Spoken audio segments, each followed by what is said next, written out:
திருச்சிற்றம்பலம்.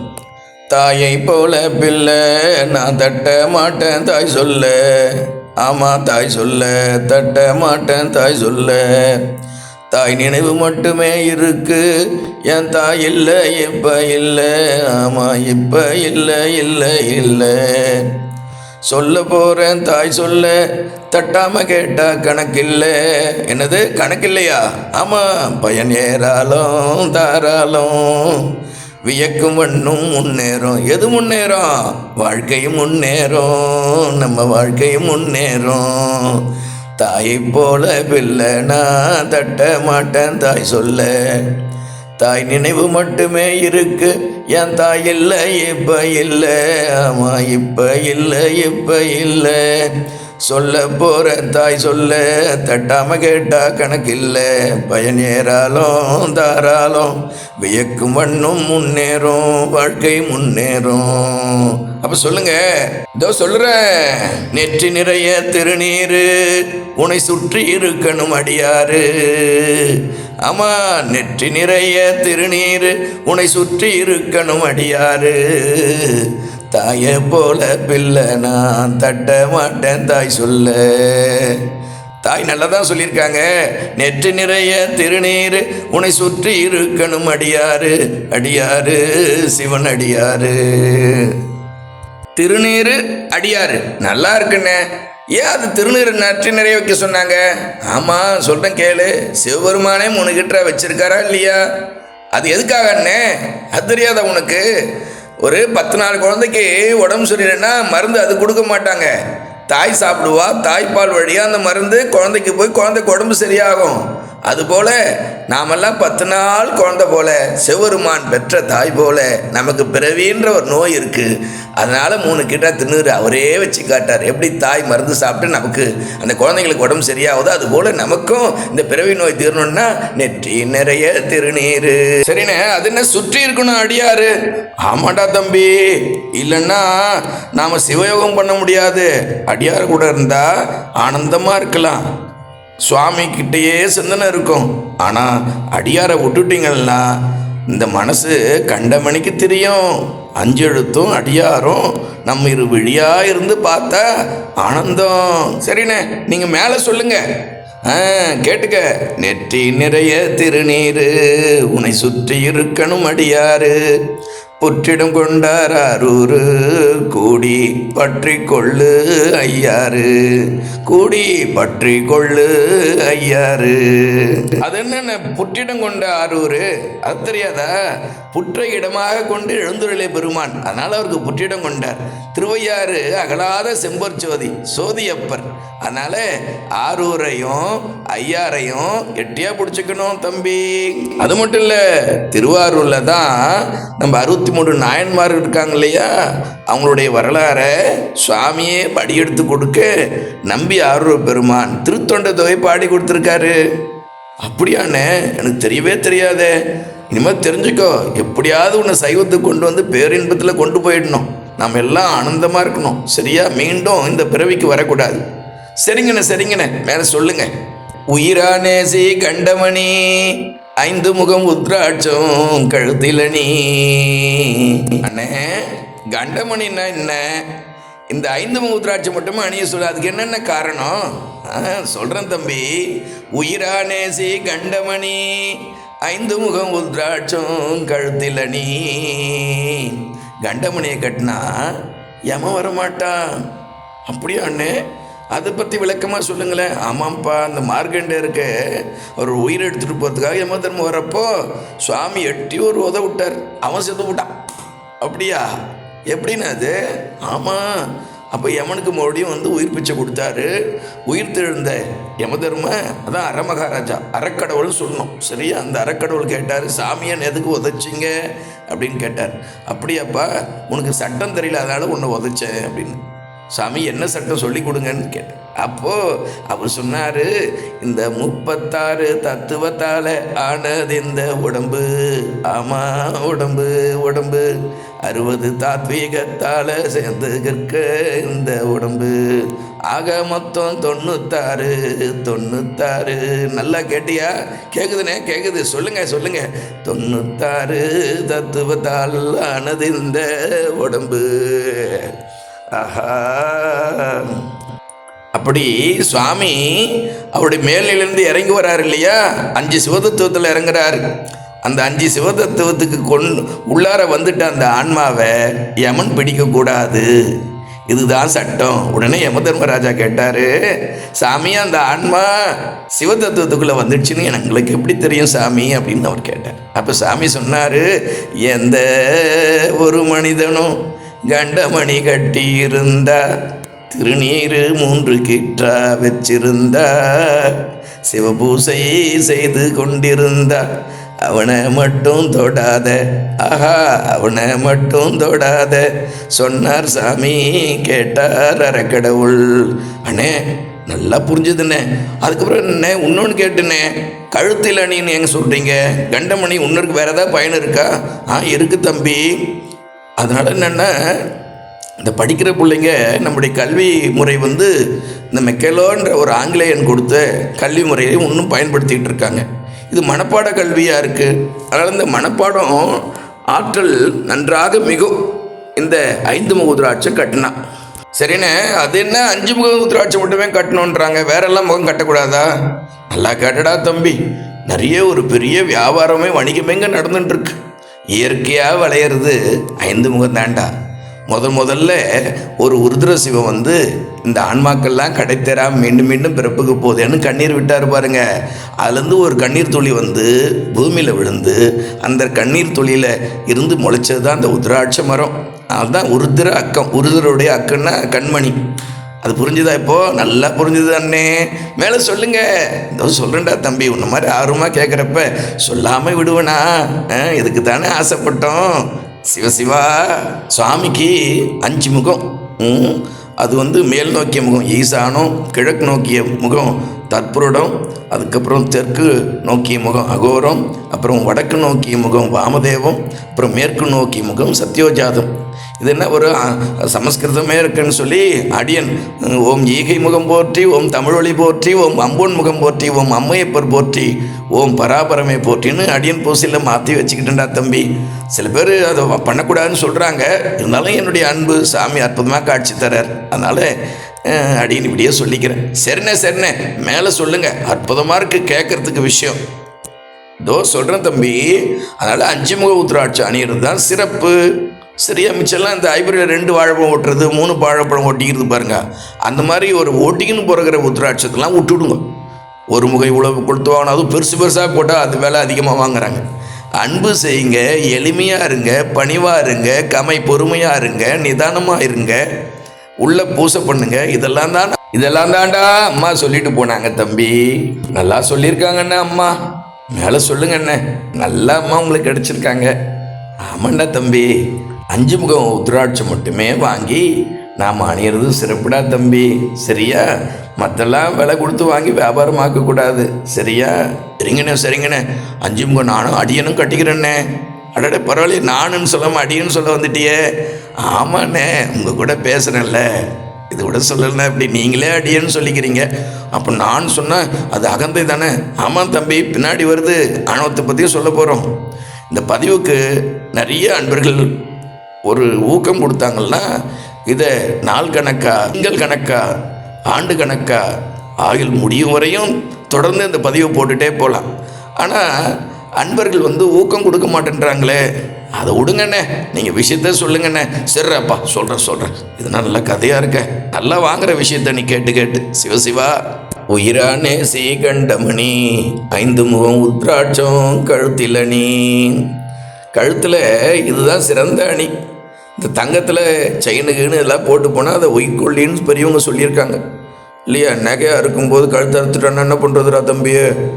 அதனால் இந்த உத்ராட்சம் எளிமையானதும் வலிமையானதும் மந்திரமாக மருந்தாக நமக்கு செயல்படும். நாக்குக்கு நகை நமச்சிவாய மாதிரி இந்த கழுத்துக்கு நகை ருத்ராட்ச மாலையும் கண்டமணி தான் தம்பி.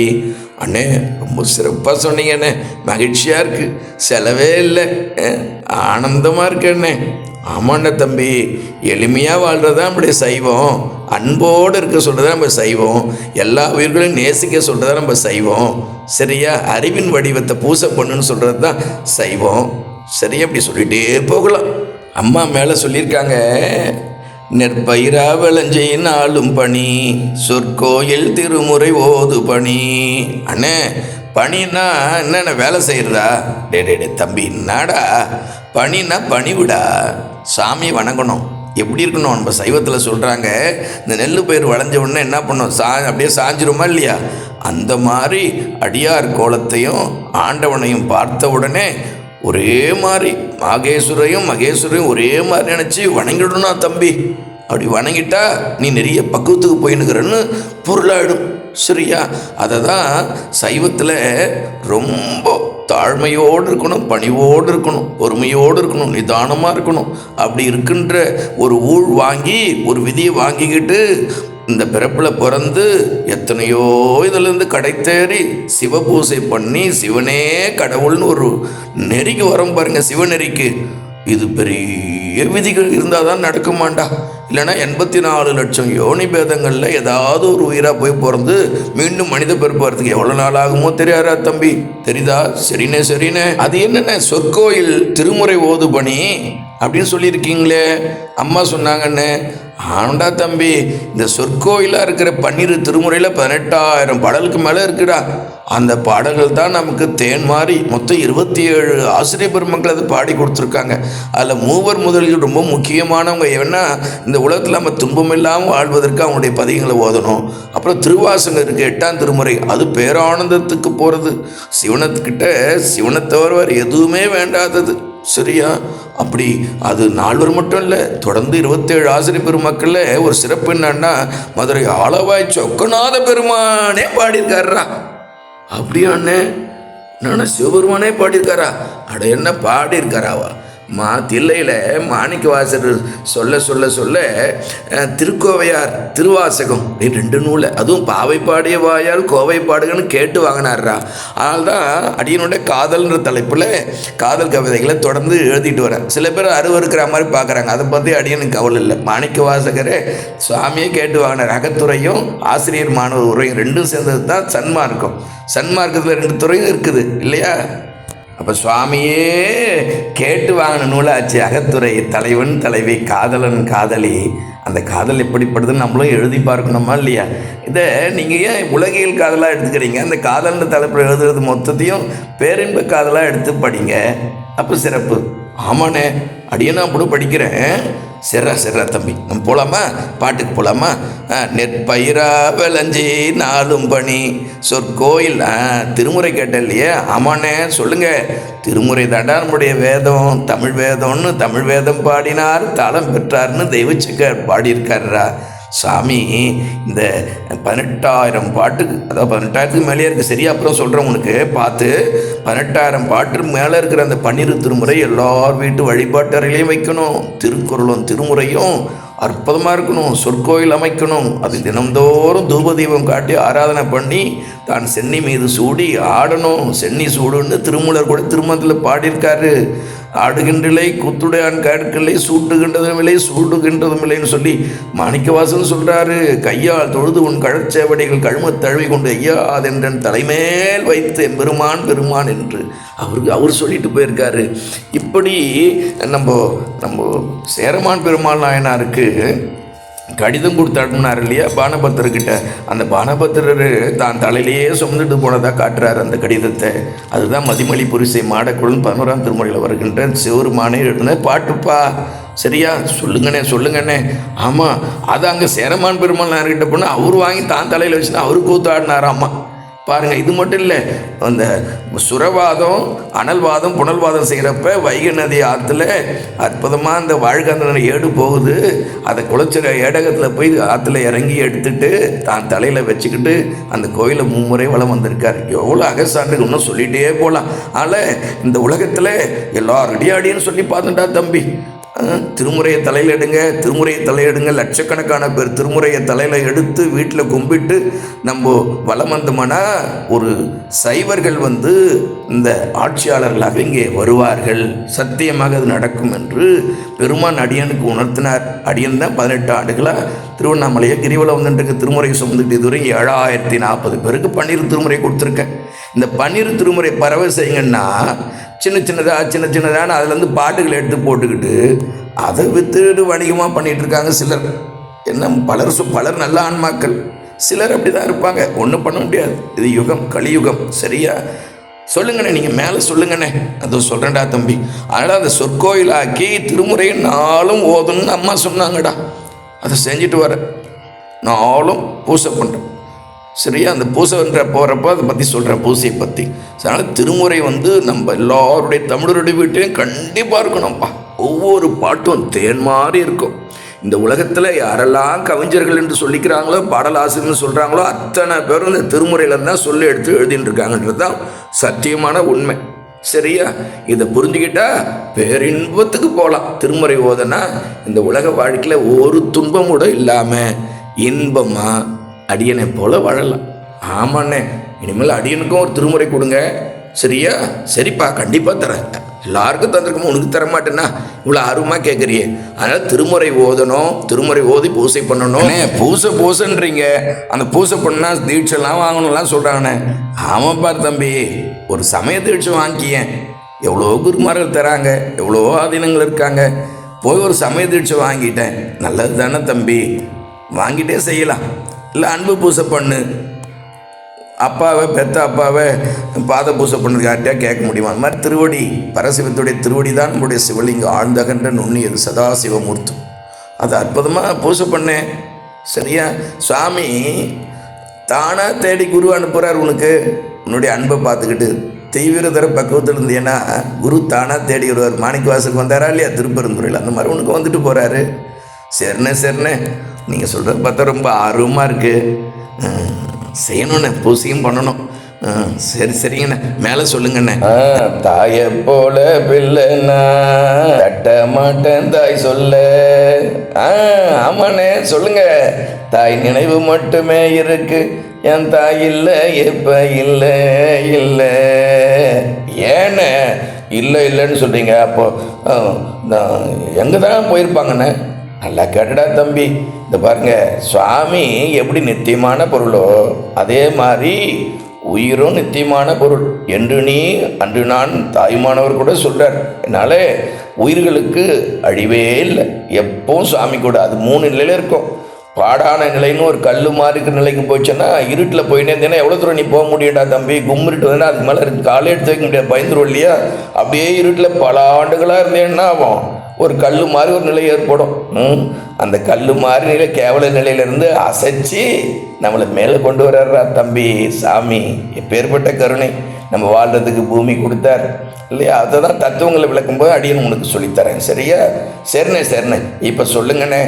சரி, நீ கேட்டதாக சொல்கிறேன். அதனால் அந்த உயிருக்கு அழியக்கூடாது. அம்மாவோட இப்போ எங்கே போயிருப்பாங்க? நம்ம உலகத்தை விட்டு போகிற உயிர்கள் முதல்ல நிலவில் போய் அந்த பக்கம் இருக்கு பாருங்க, கருப்பாரு, அதாவது டார்க்காக இருக்குன்னு சொல்லி சொல்கிறாங்க இல்லையா, இருளாக இருக்குன்னு. அங்கே தான் அந்த ஆன்மாக்கெல்லாம் முதல்ல சசியுள் பிதிர்பதம் சசியுள் தங்கி அப்படின்னு திருமந்தத்தில் திருமூலர் சொல்கிறாரா தம்பி? சரியா?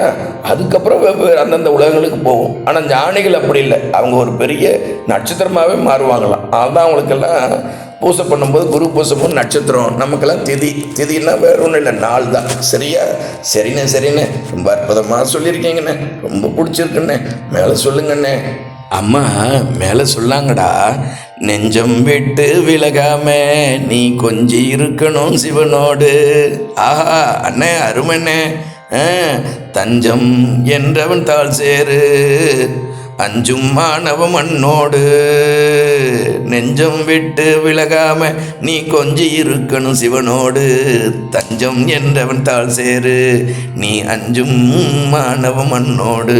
அதனால ஆணவன்னா நானே, அதான் ஆணவன்னா அறியாமன்னு ஏற்கனவே சொன்னா இல்லையாடா? அதுக்குள்ளே மறந்துட்டியே. ஆமாண்ணே, கொஞ்சம் மறதி தான். மேலே சொல்லுங்க அண்ணே. இதோ சொல்லடா தம்பி. பரவாயில்ல, இவ்வளோ ஆர்வமாக இருக்குல்ல. ஆர்வம் உள்ளவர் காண்பர் அரணடின்னு அப்பர் சுவாமி சொல்லியிருக்காருடா. நீ பெரிய நிலைக்கு வந்துடுவ பாரு, கண்டிப்பாக வந்துடுவேன். சரியா? சரிங்கண்ணே, மகிழ்ச்சியாக இருக்குண்ணே. சொல்லுங்கண்ணே. நெஞ்சம் விட்டு விலகாம நீ கொஞ்சம் இருக்கணும் சிவனோடு, தஞ்சம் என்றவன் தாழ் சேரு நீ அஞ்சும் ஆணவம் மண்ணோடு. ஆமாம்மா தம்பி, கோவிலுக்கு நம்ம போகிறது தினந்தோறும் ஒரு அழுக்கு பிடிச்சி பார்த்து தினந்தோறும் தொடக்கினாதான் ரொம்ப நாள் அழுக்கு பிடிச்சி பண்ணப்போ தான் ஒரே நாளில் வெளுக்காது. அந்த மாதிரி நம்முடைய அறிவின் மேலே அறியாமைன்ற ஒரு களிம்பு மாதிரி இருக்குடாது, தடியாக இருக்குது. இரும்பு கேட்டுமாவோட சிலருக்கு இருக்கும். அவன் தான் கடவுளே இல்லைன்னு சுற்றினுங்கிறவன். சரியா? சரிண்ணே சொல்லுங்கண்ணே. கடவுளே இல்லைன்னு சொல்ல முடியுமா? இந்த அறிவற்ற இந்த சடப்பொருளுங்கள்லாம் உலக பொருள்லாம் ஒரு நல்ல கதியில் இயங்கின்னு இருக்க, அதை வந்து இயக்கிறதுக்கு ஒரு பேரறிவு பரம்பொருள் இருக்கணும். தம்பி, என்னடா பெரிய வார்த்தைலாம் பேசுகிற, எங்கன்னா கேட்டியா ஏதாவது? ஆமாண்ணே, அப்பப்போ நான் கேட்பேண்ணே கொஞ்சம். இருந்தாலும் சொல்லுங்கண்ணே, நீங்கள் அதை மாதிரி சொல்கிறது எனக்கு ரொம்ப பிடிச்சிருக்குண்ணே. சரி தம்பி சொல்கிறேன். இப்படி சொன்னாதான்டா புரியும் மக்களுக்கெல்லாம் எளிமையாக. அதுதாண்டா இந்த வழியை அடியன் ஏற்படுத்திக்கிட்டேன். ஒரு வில்லுப்பாட்டு மாதிரி கூட சொல்லலாம். ஆனால் வில்லுப்பாட்டுக்கெல்லாம் அந்த தாளங்குளம், பானை அடிக்கிறவங்க, கொட்டு அடிக்கிறவங்க, கோல் அடிக்கிறவங்களாம் போகணுமே. யாராவது விரும்பி வந்தாங்கன்னா கண்டிப்பாக அதை ஒரு பயிற்சி எடுத்து அருமையாக எல்லாருக்கும் சொல்லலாம். சரியா? உலகம் முழுக்க பேசலாம், இன்பமாக இருக்குமே. சரி, நெஞ்சம் விட்டு விலகாம நீ கொஞ்சம் இருக்கு. அதான்டா அகப்பூசை பற்றி சொன்னாங்கடா அம்மா. அடுத்த பாட்டோட சொல்கிறேன் அதை பற்றி. தஞ்சம் என்றவன் தாழ் சேரு. இந்த பாடுறா, நம்மளுக்கு முத்தி கொடுக்குறவன், மீண்டும் அந்த பாடான நிலை கல் நிலைக்கு போகாமல் இருட்டு நிலை கேவல இருட்டுக்கு போகாமல் காப்பாற்றுறவன், சகலத்துக்கு நம்மளுக்கு தனு புவன கரணங்கள் எல்லாம் கொடுத்தவன். இதெல்லாம் வார்த்தைகளை எடுத்து ரொம்ப அச்சப்படாத, ஒன்றும் எளிமையாக உனக்கு சொல்லித்தரேன் பின்னாடி. சரியா? சரிண்ணே நீங்கள் சொல்லுவீங்க, என்ன நம்பிக்கை இருக்குண்ணே. என்னை விட்டுறாதீங்கண்ணே. எங்கள் எப்படியாவது கிடையாது, அடியேனே கிடைக்குதுன்னு தெரியல. சாமி கருணை வச்சாதாண்டா நமக்கு எல்லாம் வாழ்க்கை. நல்லா சாமி எல்லாம் சிவனனே நன்றாய் போற்றி இருக்கணும். தற்பெருமை பேசக்கூடாது, சுயநலமாக இருக்கக்கூடாது. இப்படி இருந்தாதாண்டா சுவாமிக்கு நம்மளை பிடிக்கும். நாம் அவரை பிடித்த பத்தில் பிடிச்சிக்கிற மாதிரி சுவாமி நம்மளை கெச்சா பிடிக்கணும்னு சொன்னால் நீ எல்லா உயிர்கள் மேலேயும் அன்பு செலுத்தணும். இதை தான் சைவம் சொல்லுது. அன்பே சிவம், அன்பு செய். இதை செய்ய மாட்டேன்றாங்க. அன்பு செய்யணுன்னா எல்லோரும் நல்லா வாழ வைக்கணும் இல்லையா? அப்படி நல்லா வாழ வைக்கலாம், ஒரு அச்சம் வருமா இல்லையா? அதை தான் விளக்குறாங்களோ, இல்லை அதிகாலை வந்து குளிச்சுட்டு பூசெல்லாம் பண்ண சொல்கிறாங்க அப்படின்னு நினைக்கிறாங்க. இல்லைப்பா எல்லாம் வந்து ஆரம்ப நிலை தான். பெரிய மேல்நிலை போயிட்டுனா அப்படியே உட்காந்துட வேண்டியதான். நீ முத்தா உந்தன் முகவழி நோக்கி முறுவல் நகை காண அப்படின்னு அந்த நகையில் குடித்த பருவம் கொவ்வை செவ்வாயில் குமிச்சிருப்பு, அந்த குமிச்சிருப்பில் ரொம்ப ஆண்டுகளாக உட்காந்துருவாங்க ஞானிகள். சரியா? அதெல்லாம் பெரிய மேல்நிலைடா தம்பி. ஆணவம் எப்படி இருக்கும்னு நல்லா கேட்டடா தம்பி. இருட்டாவது தன்னை காட்டும், பொருளை மறைக்கும். இந்த ஆணவம் இருக்கு பாரு, தன்னையும் காட்டாது பொருளும் காட்டாது. இருந்தாலும் உனக்கு அதை பார்க்கணுன்னா ஒரு ஆசையாக இருந்தால் ஒரு சொல்கிறேன். நீங்கள் நடராஜ பெருமானை பார்த்துக்கிங்களா? அவங்க வலது கால் வந்து ஊண்டி இருக்கு பாரு தம்பி, அந்த முயலகன் அதுதானே அந்த ஆணவத்துக்கு குறியீடு. சரியா அண்ணே? ஆமாண்ணே, பார்த்துருக்கனே. போட்டு முயற்சின்னுங்கிறாருன்னு நினச்சேன். அவன்தான் ஆணவமா? அறியாமையா? ஆமாண்டா தம்பி, அறியாமை அப்படியே அடங்கி நிற்கும் முத்தியில் கூட. சுவாமியோட கருணையால் பெருங்காய டப்பாவில் பெருங்காய வாசனை மாதிரி இருக்கும், தவிர பெருங்காயம் இருக்காது. சரியா? காரியப்படாது. சரியா? சரிண்ணே மகிழ்ச்சியாக இருக்குண்ணே. மேலே சொல்லுங்கண்ணே. அடுத்த பாட்டு. அதிகாலை பண்ணு சிவபூசை. ஆமாண்டா தம்பி, அதிகாலையில் சிவபூசை பண்ணி இன்னும் பூசை முடிச்சுட்டு நீ போய் சூரியனை எழுப்பணும். சூரியன் எழுப்பினோன்னு நீ எழுந்து பூசை பண்ணக்கூடாது. மண்ணில் நல்ல வண்ணம் வாழலாம் வைகளும் எண்ணில். சரியா? எல்லாருமே பாடியிருக்காங்கடா தம்பி. என்னன்னா மாணிக்கவாசர் கூட திருவாசர் சொல்கிறாரு, எங்களில் ஞாயிறு எமக்கேளோர் எம்பாவை. ஞாயிறு எங்கே எழுந்தா என்ன ஒளியில் தாண்டா நமக்கு தம்பி வினைகளை ஊட்டின்னு இருக்காரு சுவாமி. உள்ளே வந்து ஒரு சிப்பு வச்சுருக்காரு. அந்த சிப்பு வந்து ஆக்டிவேட் ஆகிடும் பொழுது, செயல்படும் பொழுது அவர் சொல்ல அந்த ஒளி வந்து பட்டுச்சுன்னா, அந்த ஒளிக்கு முன்னாடி அருணகிரிநாதோட சிவ என்னை இனிதாய் அடைத்து உனது மயில் மேல் தின்ற பரல இரு நோய் மலத்தை சிவ ஒளியால் மிரட்டின்னு சொல்கிறார். அப்போது வைகரையில் எழுந்து சிவபூசை பண்ணிடு. அதாண்டா அம்மாவும் சொன்னாங்க, அதிகாலை பண்ணு சிவபூசை, விதி மாற்றும் கடை தேற்றும் அகப்பூசை. எல்லாரும் நிறைய பேர் புறப்பூசை மட்டுமே பட்டுன்னு இருக்காங்கடா தம்பி. ஆனால் அகப்பூசை தாண்டா பேரானந்தம். அப்பர் சுவாமி அழகாக சொல்கிறாரு, வீடினார் விழுமிய தொண்டர்கள் கூடினார் அன்னறி கூடி சென்றலும் ஓடினேன் ஓடி சென்று உருவம் காண்டலும் சொல்லி இதயத்தானத்தில் ஒரு கோயில் அமைச்சு தாமரையில் கமிழ்ந்த தாமரையில் அற்புதமாக சிவலிங்கத்தை வச்சு அந்தந்த ஊரில் இருக்க சிவலிங்கத்தை அந்தந்த ஊர் ஆளுங்க பண்ணால் சிறப்புங்க, அடியார்கள் பண்ணால் சிறப்பு. அந்த சிவலிங்கத்தை வச்சு அவங்க அகத்தாமரையில் பூசை பண்ணுங்க. அதுக்கப்புறம் புருவ மத்தி தியானத்தானம் புருவ மத்தி நமக்கு மூலாதாரம் வேள்வித்தி. அதனால் இந்த 3 தானம் என்றால் கோயிலும் சொல்ல அந்த நிலை அந்த பகுதி தானாகதத்தில் நீங்கள் சிவபூசை பண்ணும் மார்பு பகுதி, புருவ மத்தி ஆஞ்சை, அதில் கண்டிப்பாக நீங்கள் நடராஜர் நிறுத்தி அக்குமாலை உருட்டணும். அதுக்கப்புறம் கண்டிப்பாக பூசை முடிச்சோன்னா அடுத்து வேள்விக்கு தான் போகணும். தொப்புள் கீழே மூலாதாரத்தில் அந்த நிறைவாக காட்டுற அகப்பூசையில் நிறைவாக காட்டுற கற்பூரத்தை தொப்புள் கீழே கொட்டிக்கிட்டு மூலாதாரத்தில் வேள்வி செய்து அந்த வேள்வியிலேருந்து நடராஜர் எழுந்து தன்னுடைய திருவடியை தலைமையில் சூட்டிக்கிட்டு அந்த நடராஜ பெருமான பூசையெல்லாம் முடிச்சு நிறைவையெல்லாம் கொடுத்துட்ட உடனே 5 எழுத்து ஓதி புருவமதியில் நிறுத்தணும் தம்பி. அண்ணே நீங்கள் சொல்கிறது பெரிய இல்லைடா அன்பின் காரணமாக பாடல்களை சுருக்கி வேகமாக செஞ்சுட்டு வேலைக்கு போகலாம். சரியா? சரி நேசன் இதெல்லாம் சொல்லி கொடுப்பீங்களாண்ணே? எப்பா அடியன் பல ஆண்டுகளாக செஞ்சுட்டு வரேன், 365 நாளும் வேள்வி செய்கிறேன். சரியா? இதயத்தானத்தில் என் கைலாயநாதர் அற்புதமாக இருப்பார் காட்சி. அண்ணாமலையில் இருக்கிற நடராஜ பெருமன் தான் தினமும் அடியன் திருவடி சுற்றார். அவரை தான் புருவமதி நிறுத்தி அடியன் அக்கமாலை உருட்டி பூசை நிறைவு செஞ்சு வாழ்த்துக்கள் பாடுவோம், ஆனந்தமாக இருப்போம். உடனே மொட்டை மாடிக்கு சென்று அங்கே அண்ணாமலையை நாள்தோறும் தரிசனம் செய்கிற நாள்தோறும் அந்த திருக்காட்சி பார்க்குறோமே, எவ்வளோ பேரின்பமாக இருக்குது தெரியுமா தம்பி? ஆமாண்ணா அதான் பார்த்துட்டே இருக்கேன் நானும். உங்களை நானும் சொட்ட பற்றியா என்னண்ணே பண்ணுறது? காலம் எத்தனை பிறப்போ என்னண்ணா பிறந்தனோ? ஆமாண்டா தம்பி, சரியா சொன்னடா. அதனால தான் நம்ம தமிழர்கள் யாருக்கு சொன்னால் உலகத்துக்கே சொல்லுவாங்க, யாதும் ஊரே யாவரும் கேலி தீதும் நன்றும் பிறதரவாரா. இவனால் வந்தது அவனால் வந்தது பக்கத்து வீட்டுக்கார சண்டை இதெல்லாம் கிடையாது. தீதும் நன்றும் பிறதரவாரா. அதனால் என்ன நடந்தாலும் அமைதியாக போயிருந்தோடைய சைவருடைய கொள்கை. அதை எல்லாரும் என்ன பண்ணுறாங்க, இவர்கள் கோழைகள் நினச்சிக்கிறாங்க. இல்லை ஆர் உருவ உள்குவார் உள்ளத்துள்ளே அவுருவாய் நிற்கின்ற அருளும் தோன்றுன்னு அப்பர் சாமியும் ஓர் உருவும் ஒரு நாமும் எல்லாருக்கு 1000 திருநாமம் பாடி தெல்லேன கொட்டாமன்னு மாணிக்க வாசக பெருமானு சொல்லியிருக்காருடா. அதனால் எல்லா சமயங்களையும் எல்லா மதங்களையும் ஒன்றே இறைவன் நமக்கு சொல்லி கொடுத்த அந்த கோட்பாடோடு நாம் நேசிக்கிறோம், சக மனிதர்கள் மேலே அன்பு செய்கிறோம்.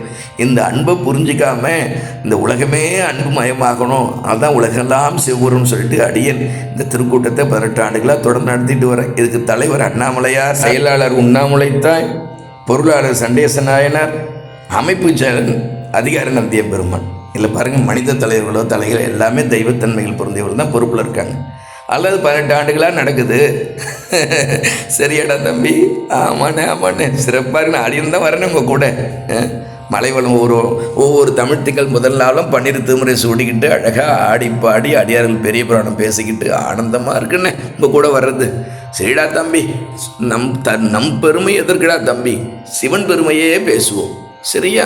அதிகாலை பண்ணு பூசை சிவபூசை. ஆமாம், சிவபூசை விதி மாற்றும் கடை தேற்றும் அகப்பூசை. அதனால் புறப்பூசை மட்டும் இல்லாமல் கண்டிப்பாக அகப்பூசை செய்து ஆனந்தத்தை அனுபவிக்கும் போது உள்ள நாத தரிசனம் பெருமான் காட்டுவார் அதனுடைய உச்சத்தில். சரியா? சரிங்கண்ணே, சரி நீங்கள் சொல்லி தந்தா அடியனும் பண்ணுறேன். எங்கடா காலைல வேலைக்கு அவசரமாக கிளம்புறிய நீ தான்? இல்லைண்ணே அதிகாலையில் இருந்து செய்கிறேண்ணே. சரிடா தம்பி.